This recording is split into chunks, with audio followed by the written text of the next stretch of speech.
আসসালামু আলাইকুম প্রিয় ভিউয়ার্স, আশা করি সকলে ভালো আছেন, সুস্থ আছেন।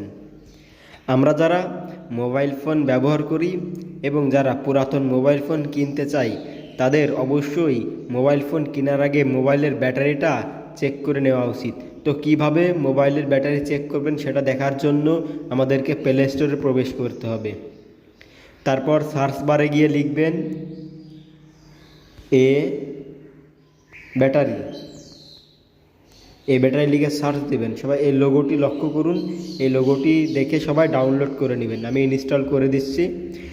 ইনস্টল হতে হতে আপনাদের কাছে আমার একটাই রিকোয়েস্ট, যদি আমার ভিডিওটি ভালো লেগে থাকে অবশ্যই সাবস্ক্রাইব করে দেবেন। আপনাদের জন্য অনেক কষ্ট করে ভিডিও তৈরি করি। আমার ইনস্টল কমপ্লিট, আমি এটা ওপেন করে দিচ্ছি। ওপেন।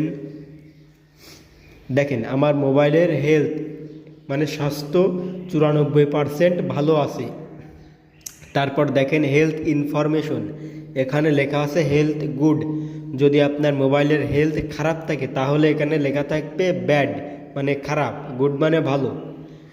এটা হচ্ছে আপনার যারা আইফোন ইউজ করেন তারা অনেকেই জানেন, অনেকে না সবাই জানেন যে আইফোনে ব্যাটারি হেলথ সেটিংস অপশানে গেলে অটোমেটিক্যালি দেখা যায়, কিন্তু এটা সেটিংসের মাধ্যমে অ্যান্ড্রয়েডে দেখা যায় না। এজন্য সকলকে এই অ্যাপসটি ডাউনলোড করে ব্যাটারিটা চেক করে নিতে হবে। ধন্যবাদ।